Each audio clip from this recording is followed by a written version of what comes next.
Las fracturas diaficiales del radio y las fracturas diaficiales del cúbito ocurren debido a un traumatismo de la extremidad anterior. Pueden producirse fracturas abiertas, heridas que a través de la piel que se encuentra sobre el hueso debido a la escasa cantidad de tejido blando que recubren estos huesos. La escasez de este tejido aumenta la posibilidad de que se produzcan fracturas abiertas y puede disminuir la irrigación sanguínea extraósea, lo que puede retrasar la cicatrización del hueso. Esta escasez de tejido blando hace que cuando se coloquen placas óseas se produzca irritación tisular e hipersensibilidad al frío, pero supone una gran ventaja para la movilidad del miembro. Generalmente, las fracturas diaficiarias afectan a la diáfisis desde la parte medial a la parte distal, tanto del radio como del cúbito. Para evaluar la lesión de los huesos es necesario realizar radiografías craneocaudales y laterales del cúbito y el radio afectados, incluyendo las articulaciones próxima y distal a la lesión. Si el animal tiene mucho dolor, puede requerir sedación o anestesia general, si no se le han determinado la existencia de contraindicaciones como hipertensión o disnea. Debe hacerse una exploración completa al animal para detectar las anomalías en otros sistemas. Al palpar la extremidad se aprecia dolor, inflamación y crepitación. La fractura puede ser abierta o no y pueden haber lesiones importantes en los tejidos blandos adyacentes.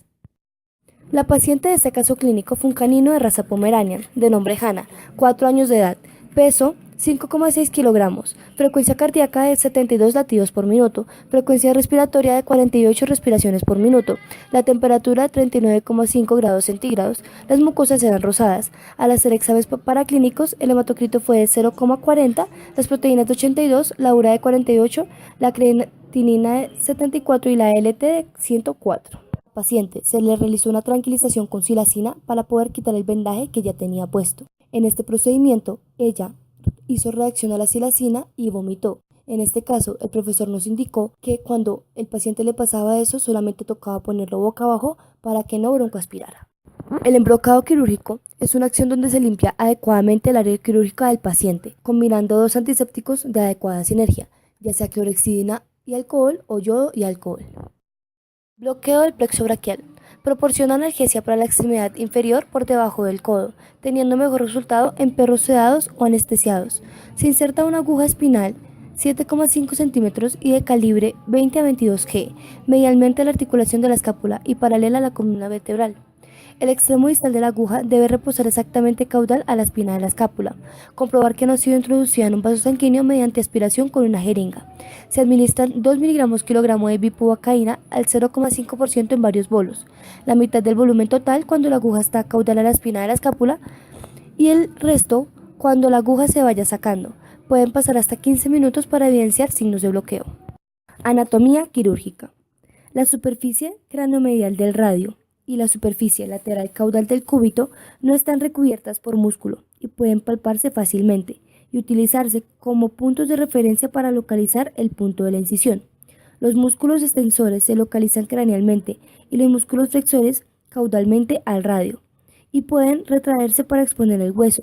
La vena cefálica atraviesa la parte medial del radio distal.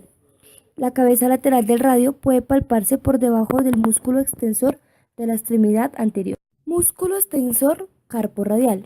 Se origina en la cresta supracondilar lateral y se inserta en el dorso de la base del hueso metacarpiano segundo y tercero. Está inervado por el nervio radial y su función es extender el carpo. Músculo flexor carpo radial. Se origina en el epicóndilo medial del húmero y se inserta en la base del hueso metacarpiano 2 y 3. Está inervado por el nervio mediano y su función es reflexionar el carpo. Músculo flexor digital superficial. Se origina en el epicóndilo medial del húmero y se inserta en la tuberosidad flexora de la falange media de los dígitos 2 y quinto. Su función es la flexión del carpo y los dígitos. Músculo flexor digital superficial. Se origina en el epicóndilo medial del húmero y se inserta en la tuberosidad flexora de la falange media de los dígitos 2 y quinto. Su función es la flexión del carpo y los dígitos. Músculo redondo pronador. Se origina en el epicóndilo medial del húmero y se inserta en el tercio proximal del radio. Está inervado por el nervio mediano y su función es pronador del antebrazo y mano. Fisiología, radio y cúbito en el canino. Regiones. La región antebraquial, donde encontramos el radio y el cúbito limita dorsalmente con la región cubital del codo y la región del brazo, distal con la región metacarpiana y la región de la mano. Articulación del codo. Superficies articulares. Tróclea del húmero. Fóvea glenoidea de la cabeza del radio. Incisura troclear o semilunar. Tipo sinovial compuesta. Clase gínglimo. Movimientos, flexión y extensión. Articulación radiocubital proximal. Superficie articular proximal del radio con la incisura radial del cúbito.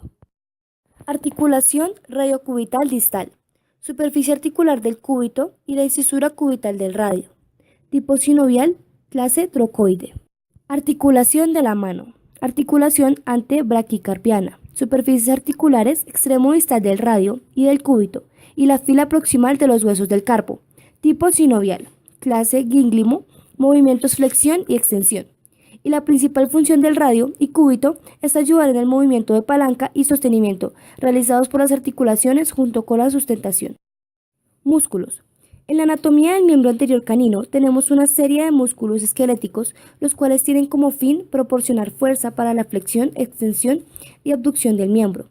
El movimiento es una característica de todos los animales y se logra mediante el producto final de una serie de sucesos eléctricos, movimiento, presión y sensores, los cuales tienen en fin de lograr la contracción del músculo esquelético, y el cual se encuentra coordinado por el sistema nervioso central, mediante el control de una unidad motora. El sistema nervioso central, para efectuar correctamente el movimiento, debe tener en cuenta los siguientes puntos. 1. Evaluar el efecto de la gravedad sobre los músculos del miembro anterior. 2. Determinar la posición original o inicial de las partes del cuerpo que quiere mover. 3. Detectar posibles errores o condiciones que existen en el movimiento que se intenta realizar y el que se está realizando realmente. Para conseguir todo este movimiento, los mamíferos han evolucionado una serie de receptores para proporcionar información necesaria al sistema nervioso central, los cuales son el huso muscular y el músculo tendinoso de Golgi. El huso muscular se encuentra paralelamente a las fibras contráctiles del músculo esquelético. Informan sobre la longitud del músculo. Todo esto es logrado gracias a una serie de neuronas sensitivas del huso muscular, las cuales entran al sistema nervioso central, donde realizan conexiones monosimpáticas y excitatorias con las neuronas motoras del músculo. Al estirarse el músculo, se alargan las fibras musculares intrafusales del huso. Esto produce un aumento de la frecuencia del potencial de acción de las neuronas motoras, las cuales hacen una sinapsis sensitivas del huso.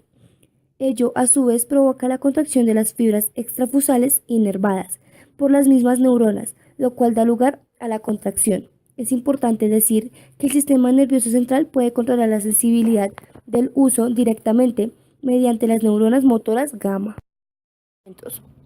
Articulación radiocubital proximal. Ligamento anular del radio. Cara flexora rodeando la cabeza del radio y se inserta en la incisura radial del cúbito, presente solo en el perro.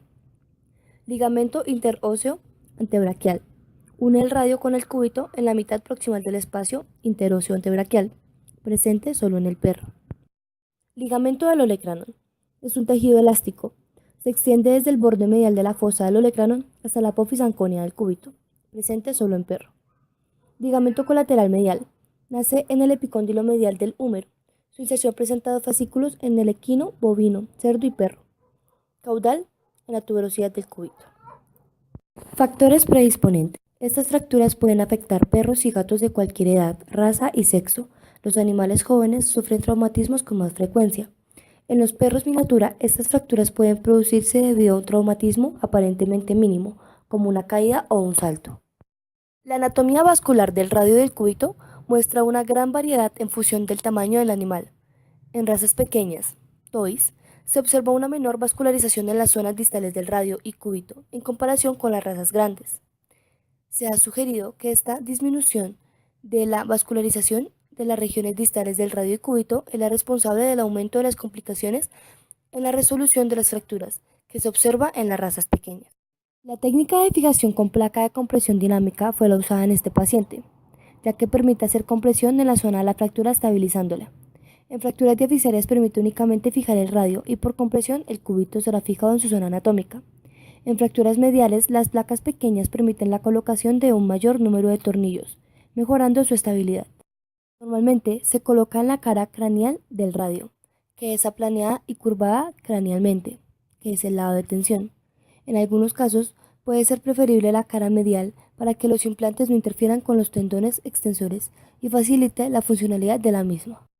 Complicación intraoperatoria: tornillos que no bloqueen y adicional ruptura en hueso en más partes. Complicaciones postquirúrgicas: que la extremidad se dematice, pierda sensibilidad y funcionalidad.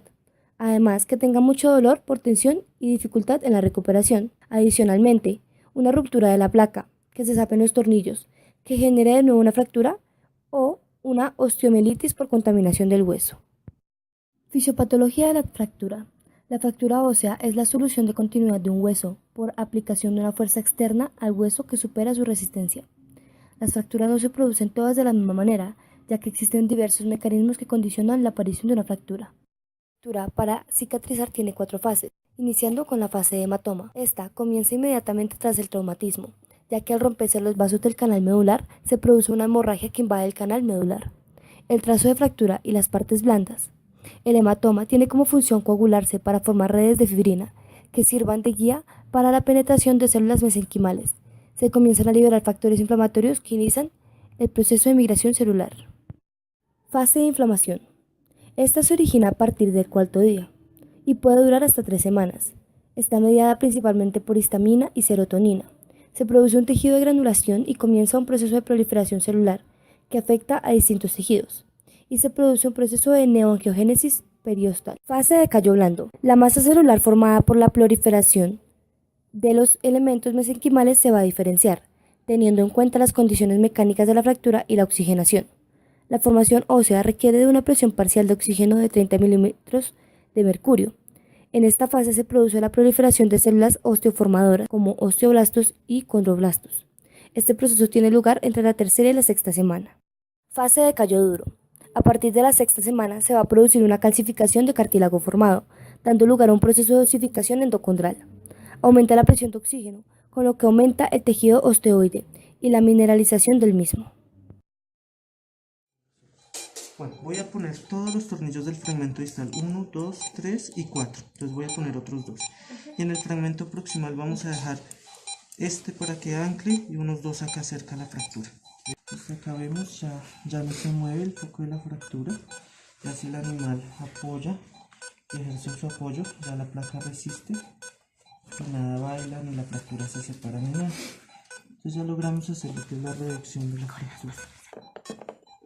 Nos quedaron la mitad bloqueados y la mitad sin bloquear. Fase de remodelación. Es la última fase. Se trata de un proceso que sufre el hueso una vez la fractura ya se ha curado clínicamente. El hueso pasa de ser inmaduro a laminar, produciendo una adaptación según las cargas a las que se ve sometido, reorientando las fibras de colágeno para soportar mejor la presión, según la ley de Wolff. Reacción aguda de la microcirculación que desencadena el edema. Después del primer minuto de la provocación, el flujo de perfusión se incrementa en un 400%, que luego desciende. Luego de 30 minutos de la provocación, hay un nuevo incremento de flujo en un 230%. Luego de 1 hora, este aumento se estabiliza en un 100% en relación al basal. La formación de edema afecta a la zona injuriada desde los primeros momentos, ya que este incrementa su volumen en un 72%. Tratamientos. Los principales objetivos del tratamiento de una fractura es estabilizarla, permitir la rápida movilización y conservar la función. El paso inicial es reducir la fractura poniendo los extremos en contacto, evitando la angulación. Posteriormente se estabiliza para evitar el dolor, mantener la alineación y facilitar la formación de callo. En cirugía se expresa que la mejor cirugía es la que no se le hace al paciente. El primer tratamiento por optar es la coaptación externa, la cual consiste en la reducción e inmovilización externa del lugar de la fractura.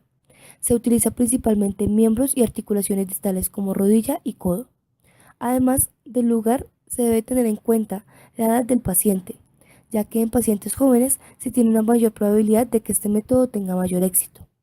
Mediante el uso de férulas y escayolas en un vendaje tipo Robert Jones, solía ser el tratamiento por excelencia, hasta que empezaron a usar métodos como fijación externa, interna y la combinada, por lo cual se le denomina tratamiento conservador. Actualmente en ortopedia se emplea una amplia variedad de fijaciones en el tratamiento de las fracturas. La elección depende de las características de la lesión, su localización, las lesiones asociadas, el tipo de paciente, entre otras. Hay dos tipos principales de fijación de fracturas, cerrado y abierto. Reducción cerrada. Tratamiento conservador que consiste en la reducción de la fractura mediante manipulación externa y su fijación con yeso o tracción continua. Es necesario el control posterior con unas rayos X simple para detectar cualquier desplazamiento. Realizan tracciones y contracciones asociadas con la manipulación externa del hueso. Consta realizar el procedimiento sin demora, ya que a los 2 o 3 días después de realizada la fractura la contracción muscular es más difícil. Reducción abierta. Manejo quirúrgico donde después de la reducción se utilizan materiales de fijación interna, externa o intramedular para estabilizar y mantener la alineación de los fragmentos óseos durante el proceso de curación. Estas se utilizan en fracturas inestables y complicadas. Son fracturas antiguas con difícil consolidación en cuanto a su aporte sanguíneo. La resolución de la vascularización medular tiene un mayor daño. Fijación externa. Fijación esquelética. En el campo de la veterinaria se data la implementación de este método desde 1934.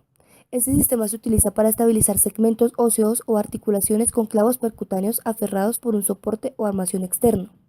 Los componentes necesarios para este tipo de fijación son los clavos de fijación, los conectores externos o barras conectoras y los dispositivos de enlace o rótulas que unen a los anteriores. Otro tipo de fijador externo son los circulares. Entre estos el más destacado es el fijador Yizarov. Consiste en un sistema de fijación elástica de forma circular que permite la aplicación de clavos en fragmentos muy pequeños de hueso. Sus ventajas mecánicas, bioestimulación. Por ello es una herramienta ideal para el tratamiento de fracturas muy distales. Fijadores internos. Son métodos invasivos ya que requieren un acceso quirúrgico al hueso y la reducción abierta de la fractura. Este tipo de tratamiento de fractura mediante osteosíntesis interna se divide en dos interesantes métodos. La primera es la resistencia ante una carga elástica, pero la que tiene mayor presentación en la resistencia es la colocación de un implante en una fractura sin la correcta reducción de los fragmentos. Con este mecanismo se desea reducir la fatiga, que es la principal fuerza determinante del fracaso de la mayoría de los implantes. Clavo intramedular. La implementación de este método se data del año 1907, cuando se inició la utilización de las tachuelas intramedulares o tracks de Lambout. En 1937, Roche introdujo el uso de clavos intramedulares de sección circular. En 1940, de la mano de Concher, se implementa en la medicina veterinaria este método de reparación de fracturas experimentales en caninos con clavos en B o de trébol. Es un método de fijación interna ampliamente utilizado en cirugía ortopédica veterinaria, basado en la inserción de carillas pétalo en el espacio medular del hueso. Se puede utilizar solo o en compañía de otros sistemas para aumentar el sostén de rotación axial. Este método posee algunas ventajas biomédicas a comparación de otros sistemas de osteosíntesis, es decir, que permite un alineamiento axial, el cual permite restaurar la capacidad de apoyo del hueso. Por esta razón, métodos como fijación con clavos intramedulares no se sugiere en este tipo de lesiones. Siendo así, se seleccionó la mejor opción, no solo teniendo en cuenta el bienestar del paciente, sino también la comodidad de sus propietarios. El método que se optó en la cirugía fue el de fijación con tornillos y placa. Fijación con placas y tornillos. Los dos tipos básicos de tornillos son cortical o esponjoso y se distinguen por el tipo de diseño de rosca. Los de hueso trabecular tienen distancias más grandes entre roscas adyacentes y la mayor proporción entre el diámetro externo de la rosca y el diámetro del cuerpo. Los principales factores que determinan el éxito del tornillo son el diámetro externo de la rosca, configuración de la rosca y longitud de la rosca. Otros factores extrínsecos son la calidad del hueso, el tipo y orientación de la inserción del tornillo. Por otro lado, las restricciones anatómicas limitan el número o tamaño de tornillos que pueden usarse. Cuando se ponen tornillos se debe procurar que todos estén ajustados de la misma manera, si no, es posible que haya un tornillo que soporte mayor carga y falle. Algunas placas usan ranuras especiales para acomodar la cabeza de los tornillos. El centro de las ranuras queda desnivelado respecto a la cabeza del tornillo con el fin de obtener compresión intrafragmentaria a medida que se aprieta el tornillo. Para poder colocar una placa ortopédica o implante hay que tener biocompatibilidad, que el metal que se aplica sea libre de corrosión, que la función de la placa sea compatible con los movimientos del cuerpo. Dentro de los metales hay aleaciones, por ejemplo, de cobalto, cromo y molibdeno. Otra puede ser titanio, aluminio y vanadio. Y por último, las de acero inoxidable. Actualmente se investigan placas poliméricas, las cuales serían más flexibles para lograr un mejor grado de micromovimiento en la fractura. lo cual podría ser una ventaja en la reparación de la fractura y minimizaría el apantallamiento de tensiones.